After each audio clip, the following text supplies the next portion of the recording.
Hey guys, I'm Carolina Hidalgo. And I'm Juan Camilo Saez, and we're here for Last Podcast Network. Our show, Escuela Sangre, is a weekly Spanish podcast where each week we talk about Hispanic true crime, serial killers, the supernatural, folklore, and Walter Mercado. Icon. The cool thing about this show is that it's not just for native speakers, but also for anyone who wants to learn or brush up on their Spanish. Yeah! If you go to lastpodcastnetwork.com and click on ES Scripts, you'll find the scripts to our shows. The transcript is not a direct translation to the show since we improvise a fair amount here and there, but the narrative is as close as it gets, I promise. Sí, hemos hablado sobre Pedro López, sobrevivientes en los Andes, Richie Valens, sacrificios humanos de los aztecas, Santería, Selena y Yolanda. Historias hispanas de México, Colombia, Perú, España, Brasil, Puerto Rico. So if you want to hear about La Llorona, Juana Barraza, pop star Gloria Trevi, and her time in a sex cult, Escuela Sangre is the show for you. You can find all the episodes on iTunes, SoundCloud, or go to lastpodcastnetwork.com under shows. Los shows. So búscalo. Gracias, amigos. Bye. Escuela Sangre. No. Let the word go forth. Fool me once. Are you fired up? I'm not a crook. Are you ready to go? Shame on you.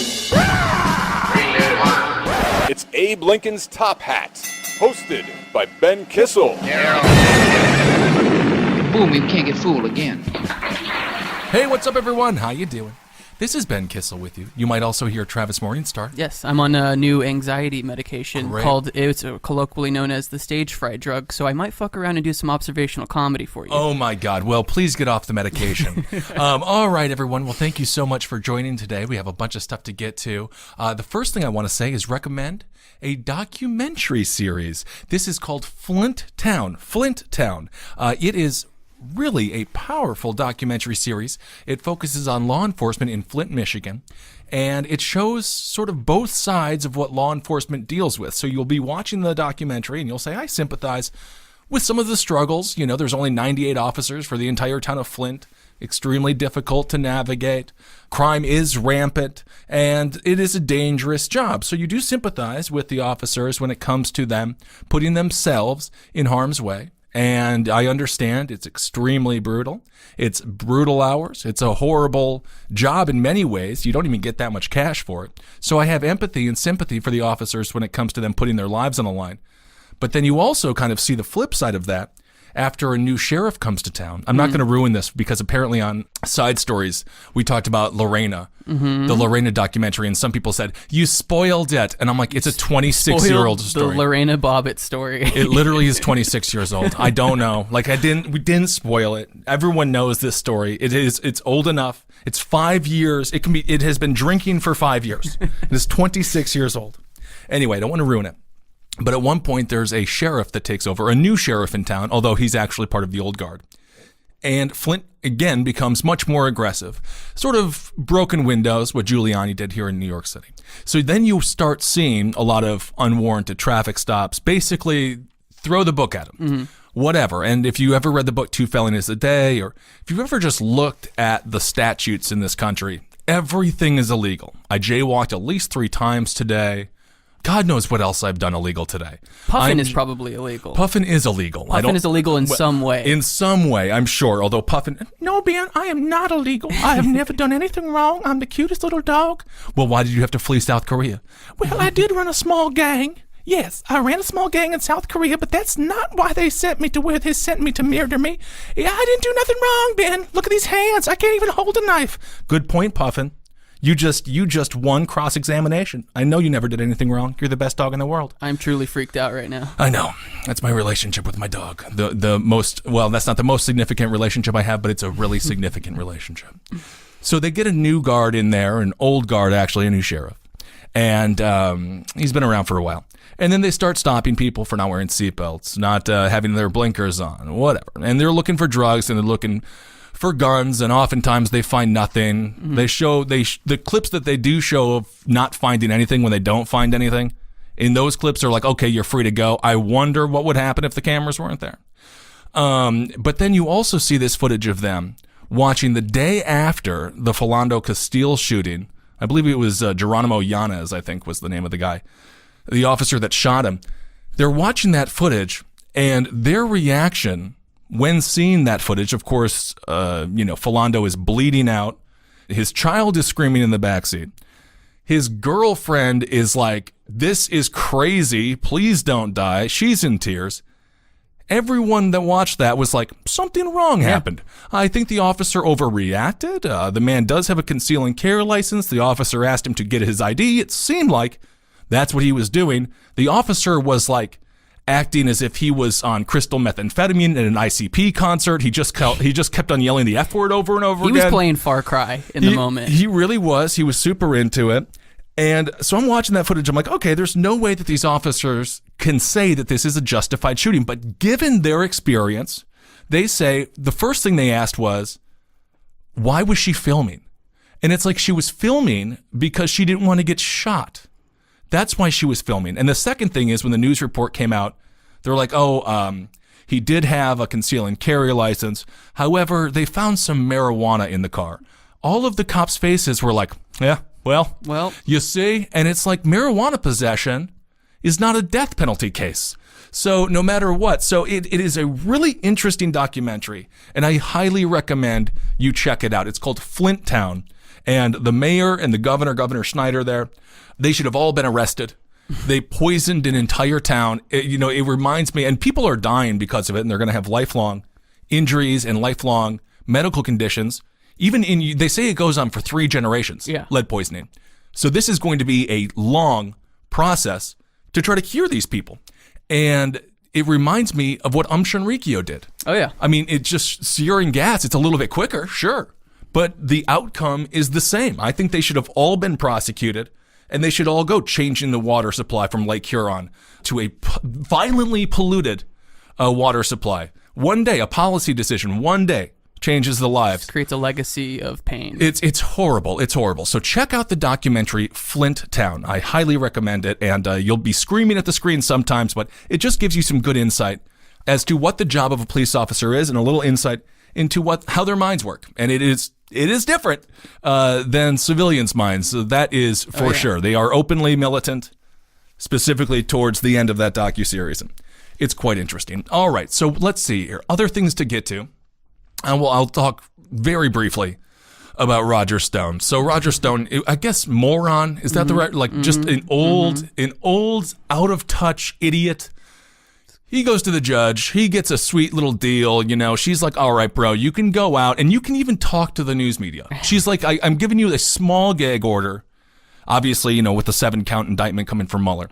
I'm giving you a small gag order. Just don't speak around the court. Don't be a total jackass and it'll all be good. Oops. Well, another old man on social media not understanding that it is goes everywhere. Yeah, it goes everywhere. It's not like a private little thing between your followers and friends. So this dumbass puts a picture of the judge, calls it a sham trial, all this kind of stuff. And if that wasn't bad enough, there was what looked to be a small sort of target next to the judge's head. I've seen some reports where it's like it was over the judge's head, but it was not. It was just kind of to the side. Or it was the Zodiac symbol, a reference to Ted Cruz's father. Could be, sure. So anyway, he gets blasted for that, and then he's like, oh my God, I've made a mistake. So then he takes down the picture, crops out the target, and just puts the same thing up. And I'm like, I really don't think the target is even the biggest problem here. I think it's you openly criticizing the judge of your case. And I am not a genius, and I'm not a lawyer. But it just seems to me like, be nice to the judge. It just seemed, if I am a defendant facing serious time in prison, I think I would be sending cookies. Yeah. I would be like, it's Valentine's Day.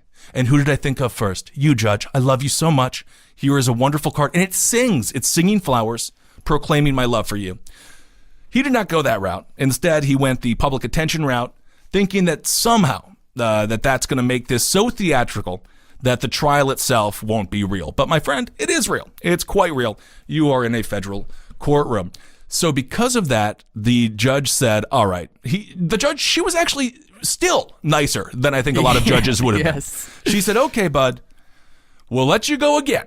You do it again, you're in lockup, but now you can't do media, you can't do TV, you can't do radio, you can't do print, you can't do anything. Just shut up. And I was thinking about it. I'm like, man, that might be worse than prison. Yeah. That might be worse than prison for Stone. It might be worse than jail. Those are some for of Roger his Stone. favorite places to talk. It's on all he radio does. and TV. And Well, once you get so involved with the inception of television news, and that's all he's done. He thinks of life as a stage. Yes. And he's the star of his own theatrical production.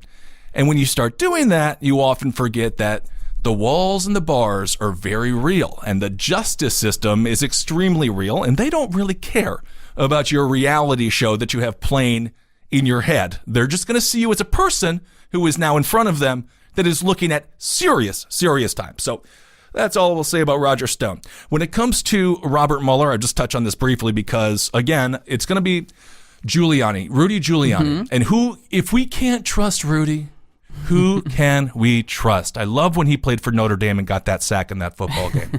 So Rudy Giuliani is like, yeah, we'll see this thing in about 2 weeks, the Mueller report. And it is possible, and it does seem like the indications are that it will be wrapping up soon. And it is possible they don't show any collusion or anything like that. So when it comes to Robert Mueller, both sides are already this will be another Rorschach test. What will it be? Is there going to be some big smoking gun like Donald Trump literally hung out with Vladimir Putin to figure out how to win the election? It's not going to be that. We'll see what happens. Bob Barr has said that he's going to release as much as you possibly can, and I'm sure the Democrats will be demanding that they release as much stuff as possible, obviously not classified stuff. There's going to be a lot of redacted things. But I would just say the Mueller report, we'll comment on it when it comes out. They said they want to make it as simple as possible. They don't want it to be super long. They're like, we're just going to give you the facts and do as you will with them. And of course, politically, the spin is going to be totally insane on both sides. yeah. So we'll see. Is it going to be the smoking gun that many... Is this going to be Chinese democracy? Is this going to be like Axl Rose? Yeah. Is this going to be the big, long, much anticipated release, and then it's Chinese democracy? That is a great reference. This could be the version of Guns N' Roses' latest album that took a decade. Yeah, I really hope it's not. But Well, it's possible. And already people are starting to sort of be like, well, even if the Mueller report clears Donald Trump, he's still got the Southern District of New York. He's got some other... So the legal troubles will never end for Donald Trump, but he's been in legal trouble his entire life. And of course, we'll wait to see what Michael Cohen says under oath. So that's what's going on as far as the Mueller investigation. And I want to get to a huge news story here in a second that absolutely nobody has covered. But before we do that, Bernie Sanders has announced we'll see if he's able to hold on to that coalition that he was able to coalesce in 2016. Again, I mean, I don't want to be ageist. I really don't, because I think his brain is all there. But, whew, my God, we got some old candidates coming through. And that's fine. It's fine. We got some young ones too. But we'll see if, Elizabeth Warren or Cory Booker or to some degree Kamala, but I'm not. Her father came out because she referenced Kamala Harris's father's, I think he's a Harvard professor or scientist. And he came out and was like, don't play politics with your heritage, because apparently she's like, I smoked weed in college because of my Jamaican roots. And he's like, that's a little racist. We didn't really raise you that way. So, of course, I think she's kind of pandering a little too much. And it's hard because she hasn't had the same message over the years, like someone like Elizabeth Warren, who push comes to shove, no matter what. Whether you agree with the message or not, she gets to it. Yeah, she may be dorky and embarrassing sometimes, but she's consistent. So we'll see if Bernie can sort of fend off the other more left-leaning people within the Democratic primary and still hold on to that solid base. Of course, we may see something that we saw in 2016 with the Republicans, where maybe Bernie just needs to get 30% and win every primary, 35%. I think the biggest margin or the most amount of votes that Donald Trump got was 35% ever. I mean, that's one of the risks you have when you have so many candidates. Oftentimes, your second choice will become the first, regardless if you want that or not. So this is a stat that's been bandied about on Twitter and stuff, but like within 12 hours, Bernie's campaign received over $3 million worth of support. Yep. No, I mean, he's got the money coming in. Those are real people. I mean, those are $20 donations. Yeah, from no, I mean, people. I think people are still feeling the burn. I was talking with Marcus about this recently. I'm a little fatigued with Bernie because it's like I sort of want to see all new faces, but that's also kind of a problem. I'm fatigued by the fatigue, though. Yeah. Bernie. Well, and of course, Bernie and Donald Trump, when it comes to their populism, there were some similarities on foreign policy, getting rid of TPP. That was something that Bernie ran on. Obviously, they have a lot of different ideas when it comes. Well, actually, if you listen to Bernie Sanders' rhetoric on immigration, I do not think he would go about it the same way that Donald Trump, and I'm about to get into an immigration story here in a second. He would not go about it the same way, but he is not particularly liberal. This whole idea that they're open borders, they want open borders, all that stuff is such nonsense. So who knows? Maybe Bernie Sanders can peel away some of that support. My friend, I don't know I'm not going to call him an enemy, so if you're not my enemy, you're my friend. His name is Harlan, and he's a carrot. He looks like we just watched Happy Death Day to You, which is pretty good, although the ending, I'm not going to ruin that. I would have made different choices than she made, but that's okay. He looks like Baby, like the big baby with the baby mask, but he's a nice enough guy. But he went from Bernie to Trump, and I'm like, how the hell do you do that? So I was talking to him in the green room, and he did hit on that sort of populist message. And there were a lot of people, I think, that went from Bernie to Donald Trump. They went with the change candidate, and as soon as Bernie was gone, Donald Trump was the only one left. So who knows? Maybe Bernie would be able to peel away some of that support, that grassroots populism support, different kind of populism, but populism nonetheless, that Donald Trump was able to benefit from greatly in 2016. People want to go back in time and make that, like, change the course of history, and this is literally their opportunity to do it. Back in time. I believe that was a Conan O'Brien sketch. Speaking of going back in time, in that the was year 2000? I don't know. In the year 2000. Yes, that was I remember that, and they used to do that in 1998, and I was like, oh my God, what if that's true? And then all we had was late night talk shows to watch as people who loved comedy and 9/11. And then 9/11 and Columbine. It ruined everything. All right, so that's what is happening there. Just you go watch the TV news if you want to hear more of that. TV news just circles and circles and circles itself, and I'm like, what is this? Ad nauseum. Anyway, here is a story that I wanted to get to. I have not heard about this story. It came out February 18th of this year. I don't see how this story isn't bigger news. This is from USA Today. The headline is, emails show how fake university set up by ICE lured foreign students. This was in Detroit. In the summer of 2017, a foreign student in Michigan received an email from an official at the University of Farmington. It was a pleasure speaking with you, university official Ali Malani wrote to the student from India. Thank you for your recent interest in the University of Farmington, a nationally accredited business and STEM, science, technology, engineering, and mathematics institution. Here at the University of Farmington, we have created an innovative learning environment that combines traditional instruction with full-time professional experiences. We offer flexible classes and focus on students who do not want to interrupt their careers. So this email is sent out. They're having some interaction. It turns out this is a bait by ICE to capture and theoretically imprison or deport undocumented people who are here without a visa. At the bottom of this email, it described the university as, quote, a nationally accredited institution authorized to enroll international students by the U.S. Department of Homeland Security. The emails and others like it were obtained by the Detroit Free Press, revealing how the university portrayed itself to potential foreign students. The email exchanges with Ali Malani, who is described in his LinkedIn profile as the president of the University of Farmington, show how the school in Farmington Hills, Michigan may have lured students to enroll in a fake university set up by the Department of Homeland Security. This is shocking. And these are also, when we talk about undocumented people, when we talk about brain drain, folks who come to this country and then have to go back, they come from India, Europe, wherever it might be. When we talk about that, we need these people in our country.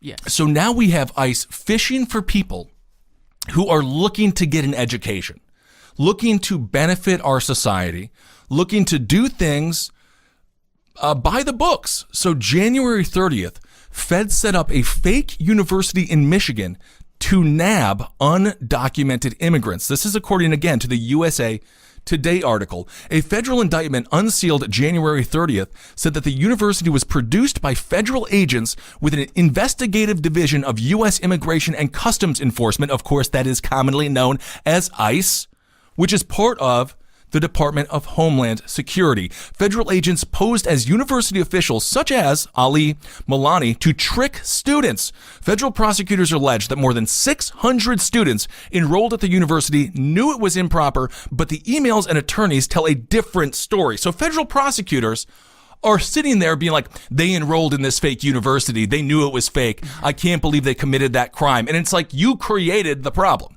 You created the trap. You created the fake university to prey on people who are looking to get an education to make their lives better so that they can do something great in this country.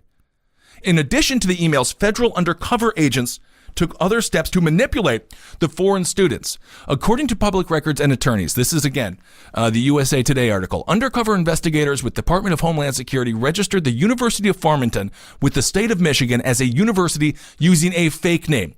At the request of DHS, a national accreditation agency listed the University of Farmington as being accredited in order to help deceive prospective students. This is so systemic and crazy. The university was also placed by federal investigators on the website of ICE as a university approved by them under a government program for foreign students known as SEVIS, Student and Exchange Visitor Program.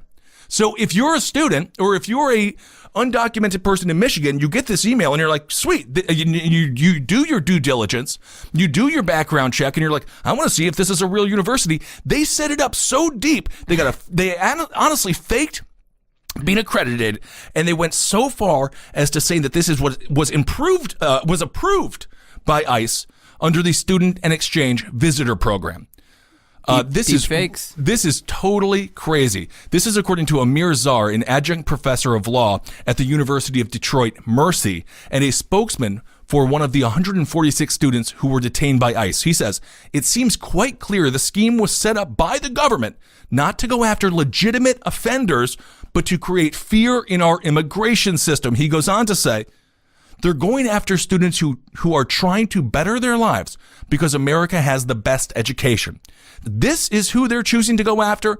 It's really disturbing. Out of the 600 plus students who were enrolled, 146 of them have been arrested and detained by ICE on civil immigration charges. All are from India, except for Najla Karim Musarsa, who is 29 of Dearborn Heights, Michigan, who is Palestinian. So we have a massive problem in this country, again, with the brain drain. The last thing we need is our government wasting millions of dollars setting up fake universities to trap people who are trying to get an education. I do not understand how this story hasn't been everywhere. MSNBC drops the ball. The only show that you should listen to? The Bill Press show. Bill Press.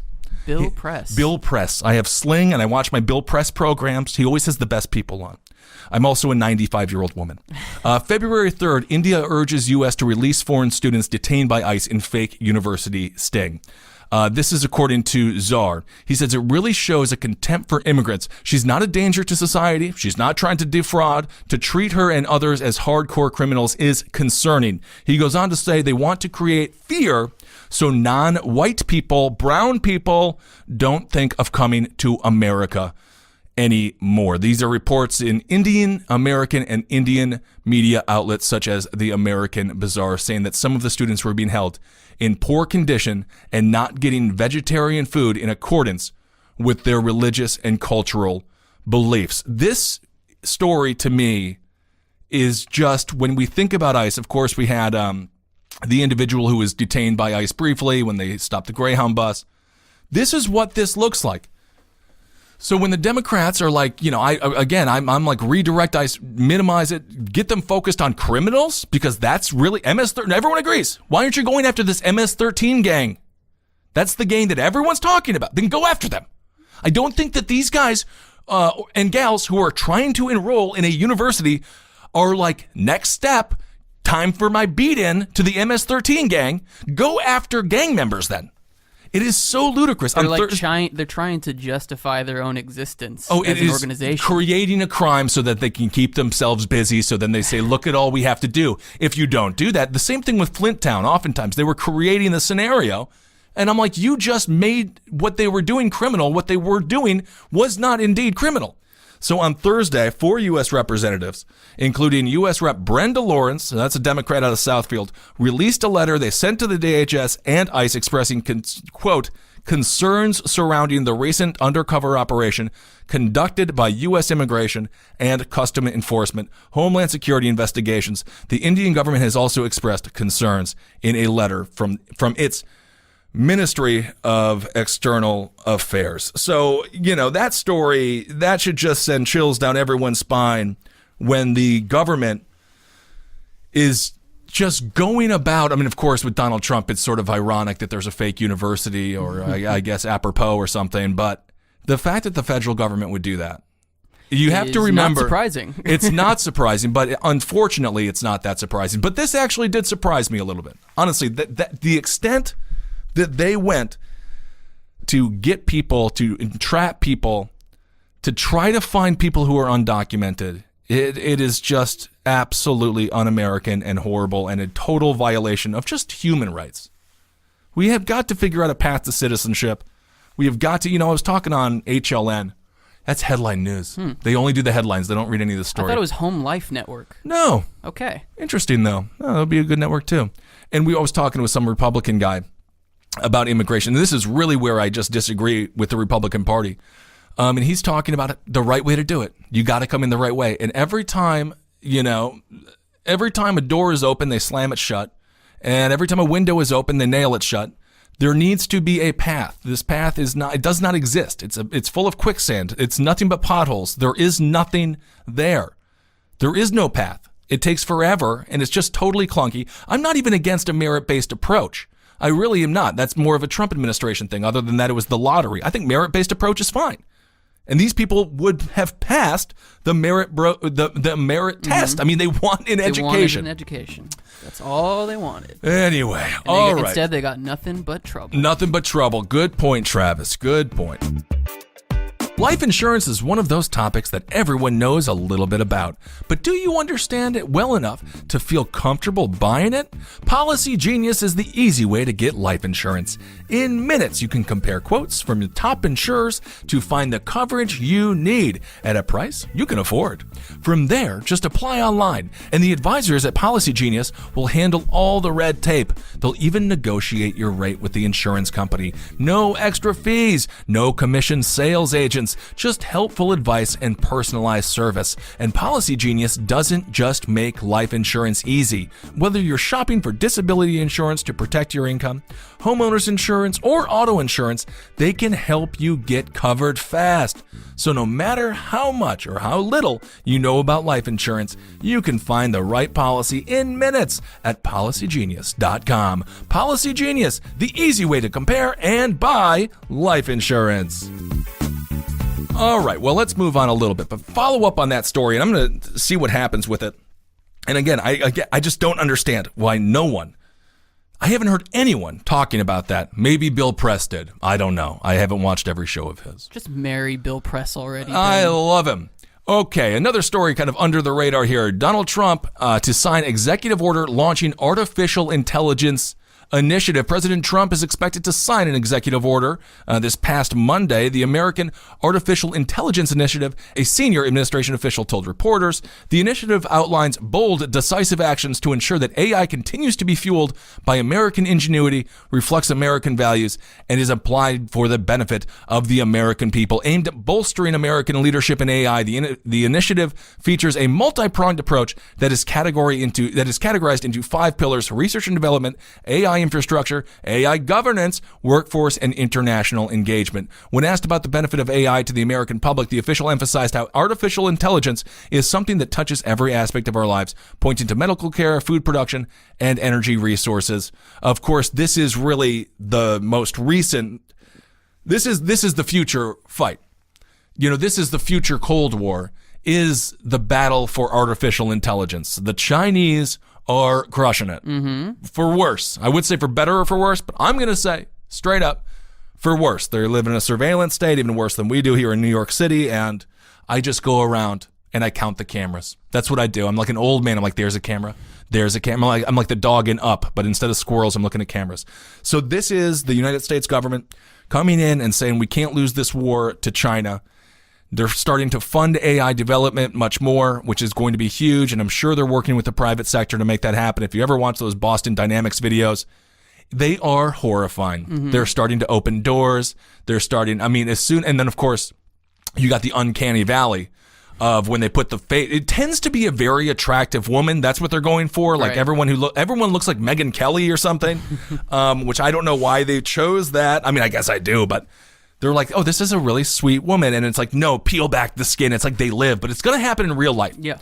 So that initiative is going on now. It's going forward. As part of his State of the Union address, Trump called for investments in the cutting-edge industries of the future, and the administration officially underscored the importance of AI in driving these future industries. Okay, so there you go. A little bit on that. Check that stuff out. We'll keep on following what the heck is going on with artificial intelligence. I am personally horrified, but that's just me.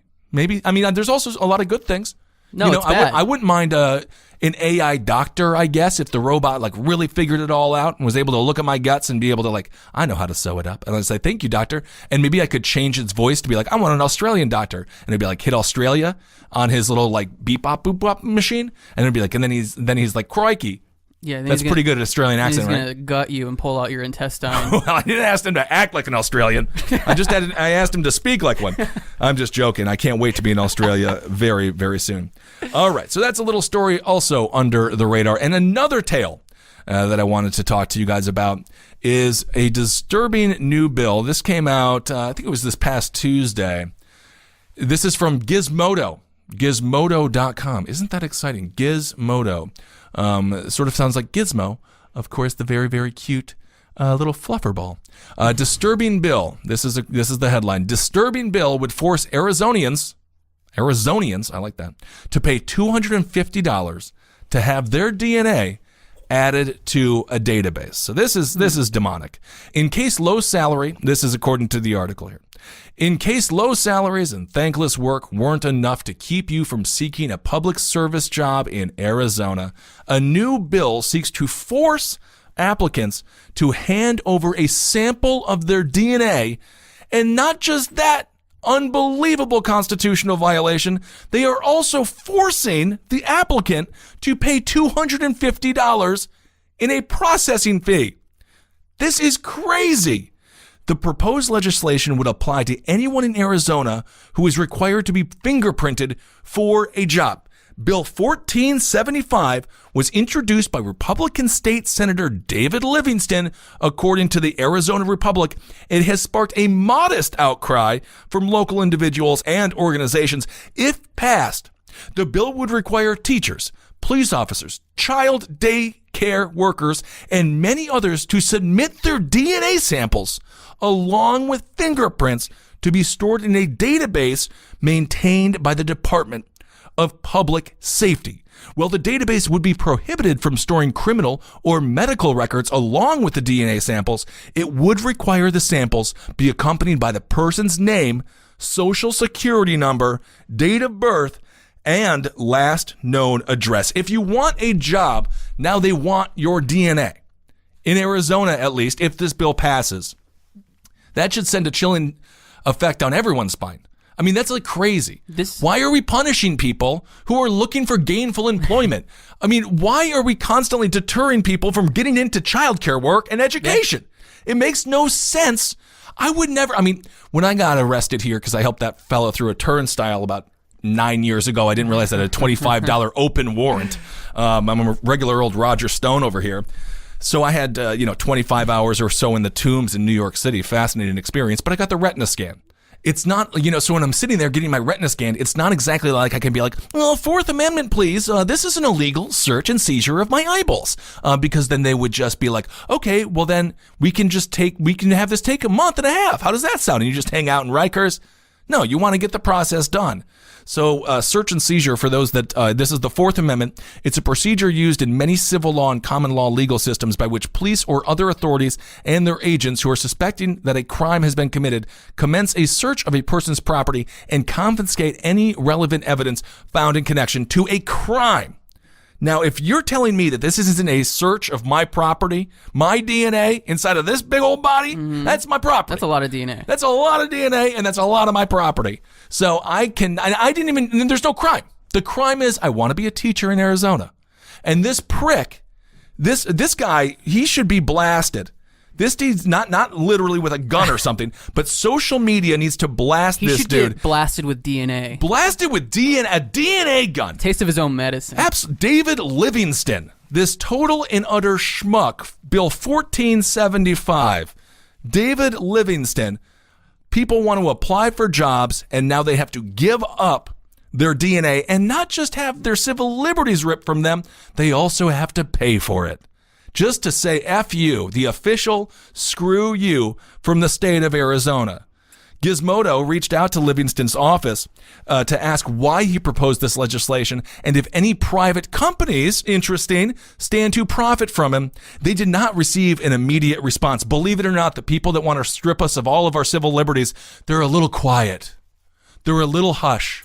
The Arizona Republic speculates that the bill could be related to a recent case in Phoenix where police were able to use DNA to link a nurse to the rape of an incapacitated woman at a local healthcare facility. Though DNA tests can be used for good, they've also been known to falsely implicate innocent people in crimes they didn't commit. There are many other reasons you might want to think twice about submitting it to a DNA test. Arizona's bill would allow the sharing of DNA between government agencies in a handful of instances, and access to the database could be supplied to anyone conducting, quote, a legitimate research study. Everyone is doing that.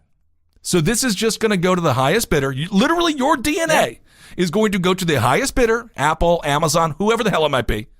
One of these huge international corporations, and it's going to be used for God knows what. Maybe they're going to try to clone. I mean, it sounds crazy, but literally they could experiment with your DNA to work on cloning technology. China is cloning right now. China is cloning right now. They're cloning. So it is. But this is just. And also that rape case with the nurse, there was a crime committed. Yeah. It's totally, absolutely different than applying for a job and having. And also, what if you don't get the job? You applied for it, and now you just wasted $250? Yeah.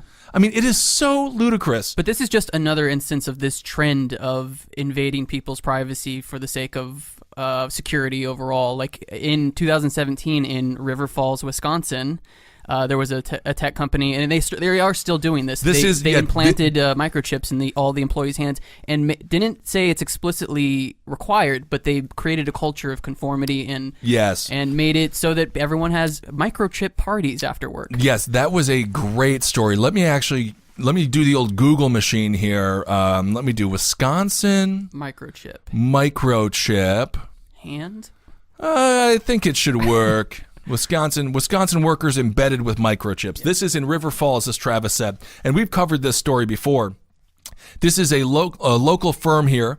They made good on their promise to get shipped, and once you got shipped, the employees would wear shirts that say "I got shipped." Some 40 workers at the 3 Square Market, a firm that makes cafeteria kiosks aimed at replacing vending machines, got tiny rice-sized microchips embedded in their hands. And literally, if you go back and you read that story, it's so that they can get snacks quicker. Mm-hmm. It's because so you have all of your data on this little chip. It's your wallet. It's your access to certain rooms that you might need a card for, usually a key card. But now you just put your hand up to it, or the back of your hand. It's really uncomfortable. It's Apple Pay become flesh. It's the new flesh, basically. Yes, and that. It's a tracking device, so I don't understand how anyone did it, but as Travis mentioned, it wasn't forced. It was highly suggested by management, and company culture was like, it's pretty cool if you think about like how you're always on the radar. And I'm not even trying to make like some grandiose statement of like I'm off the grid. I'm so freaking on the grid, it's ridiculous. But I am not everyone, and I know for a fact there are a lot of introverts who would say, I don't particularly care to get microchip, but I also really need this job in River Falls, Wisconsin, where there's not that many jobs around. Well, I guess I better sacrifice more civil liberties so I can make $7.50 an hour trying to make kiosks. Really ridiculous. So anyway, Those are just a couple of the stories that I thought people should be talking about this week. Don't you think they're interesting, Travis? Yeah, absolutely. All right. Just lastly, let's see. I guess I'll cover this. I was on Fox Nation today. I did this guy Tyrus's show, and Britt, Tyrus and Britt, and he's actually a pretty nice guy. He's a little bit. He's more like me in some ways. But we disagreed on this one subject, and I know it's a hot button issue. So let's just talk about it a little bit here. LGBTQ, this group, they kicked out tennis legend Martina Navratilova for opposing transgender men competing with women. So this happened in London. It was February 21st of this year. She fell out because of this quote with this organization. This is what she said. This is the article that she wrote. And again, Navratilova, she was and still is a gay icon. When she came out as a lesbian, it was a big deal, and I have nothing but respect for her. This kind of reminds me of, like, you know, if you don't die young, you'll live long enough to become the villain. Yeah. That's just kind of how life works.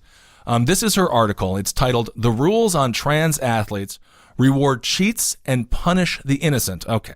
So this is what she says. She says, letting men compete as women simply if they change their name and take hormones is unfair.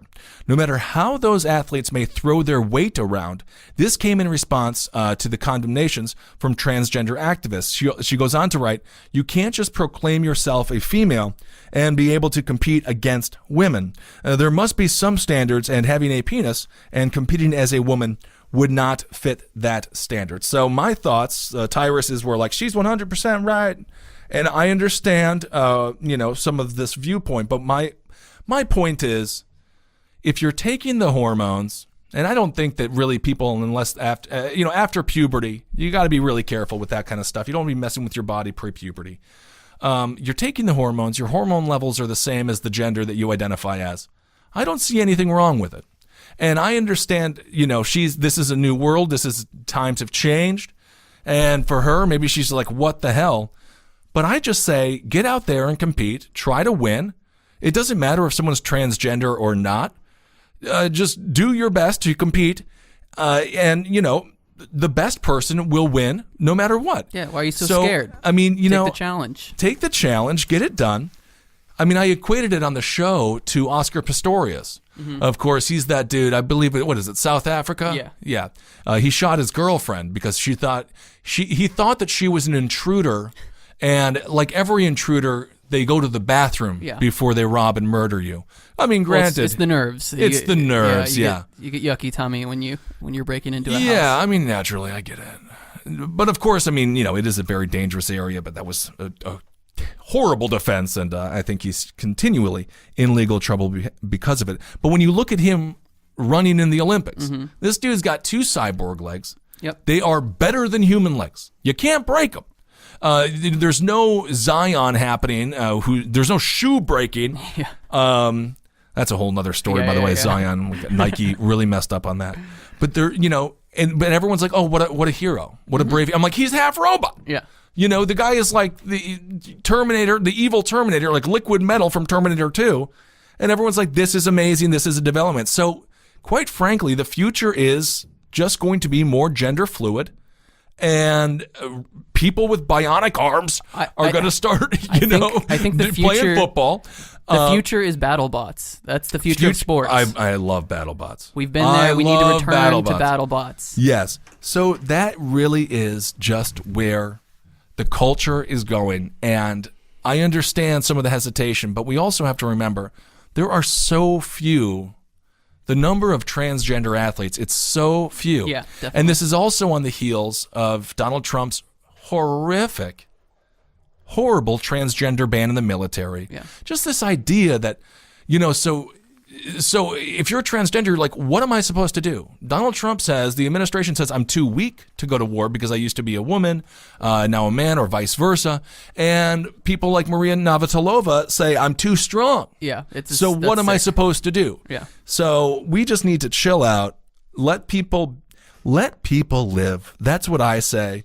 Go out there, compete, and the way that the science works, my understanding, and shoot me an email at thelastpodcastnetwork@gmail.com. I want to hear from our transgender people, and if you have an opposing argument, feel free to email me as well. I just believe strongly in this because obviously we have a lot of transgender listeners, and I have some transgender friends and everything. So I just sort of see myself in stories like this, and I just feel like we need to make sure that going forward that we don't have a society that is just actively rooting against somebody for attempting to compete in an athletic event. And what she is proposing is sort of like worst case scenario, where she's like, they can just go back to being a man. They're gonna rest. They're gonna play tennis. They're gonna beat all the women, and then they're gonna go back to be a man. But I also feel like, remember that Billie Jean documentary where she beat that? Now, granted, he was a little bit older than she was, but I also feel like that's doing a disservice to women.